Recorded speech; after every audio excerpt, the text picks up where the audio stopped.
Biblically Centered Kids. Well, hello! Happy Friday, October 4th, 2024. This is the Biblically Centered Kids podcast. My name is Miss Danica, and I'm excited to be with you today. Thank you so much for listening. All right, well, hang on to your horses because today's national holiday is super delicious and super yummy. What's a tasty breakfast food that looks like a giant swirl and is topped with icing? Are you thinking about what I'm drooling about? Well, that's right. Today is National Cinnamon Roll Day. Oh, yeah! Just sit there and close your eyes and think of a warm, buttery bun with sugar and cinnamon. Yum. Am I making you hungry yet? The history of the cinnamon roll is actually pretty interesting. Supposedly, these delicious treats were imported from Egypt all the way to China for monarchs and royalty. A big thing here in Kansas, where Mr. Johnny and I live, is to eat them alongside some chili. I know, it sounds weird, but you don't eat them together. That wouldn't taste very good. But they always pair them together for dinner and dessert. All right, and it is Friday, so you know what that means, right? Oh yeah, it's quiz day. You can either answer aloud or grab a pen and paper to write down your answers. Are you ready? Let's get to it.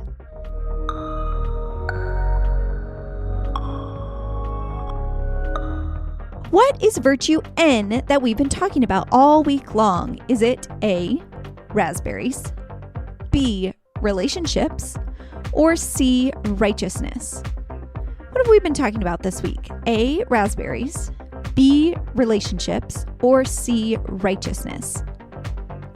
Yes, that's right. The answer is B. Virtue N says we nurture healthy relationships that motivate us to display God's goodness. All right, and when we're thinking about this virtue, what is it even all about?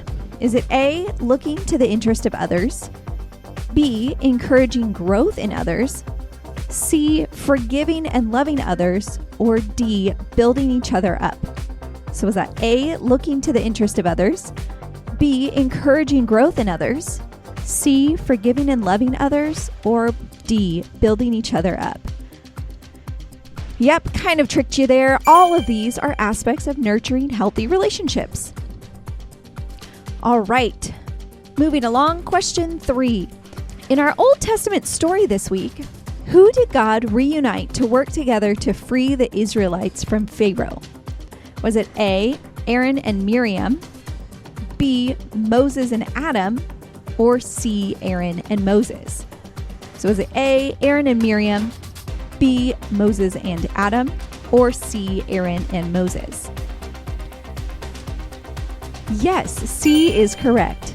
God orchestrated both their lives to equip them to lead his people out of Egypt and eventually to the Promised Land. All right, question number 4. Do you remember how many plagues God sent to Pharaoh? Was it A, 5, B, 7, or C, 10? So was it 5, 7, or 10? Well, we actually only touched on it real briefly, but God sent 10 plagues to demonstrate his power over Pharaoh and the Egyptian beliefs. Through these incredible acts, God delivered his people after they had been in Egypt for 430 years. All right, question number 5. This is from our New Testament story. Who vouched for Paul and then continued to encourage and support him throughout his ministry? Was it A, Lazarus, B, Barnabas, or C, Peter? So was it A, Lazarus, B, Barnabas, or C, Peter? Yes, the answer is B. Barnabas saw God working in Paul's life, and he stood as a witness for him to the other apostles. All right, and the last question for today. What does Barnabas's name mean? Does it mean A, son of excitement, B, son of adornment, or C, son of encouragement? So does his name mean A, son of excitement, B, son of adornment, or C, son of encouragement? Yes, the answer is C. His actions were motivated by God's love, trust, and a desire to see God's kingdom grow. Instead of being filled with doubt and fear, he exhibited goodness and faith in God's plan in using Paul. All right, well, that's the end of our quiz. How did you do? I hope you enjoyed learning about relationships this week. How have you done at Mr. Johnny's challenge from Monday? Have you been able to nurture a relationship this week? If you haven't found an opportunity to do so, I encourage you to find time this weekend to be kind, forgive, encourage, or show love to someone in your life. We want to show God's goodness to everyone we know, and that starts with just one person. After that, who knows? It might snowball into something even bigger than we could fathom. Well, don't forget to have your mom or dad visit biblicallycentered.com to get some resources for your biblical family virtue journey. And if you enjoy listening to Biblically Centered Kids, well, we would love for you to tell all of your friends so they can work on biblical virtue with you. Until next time.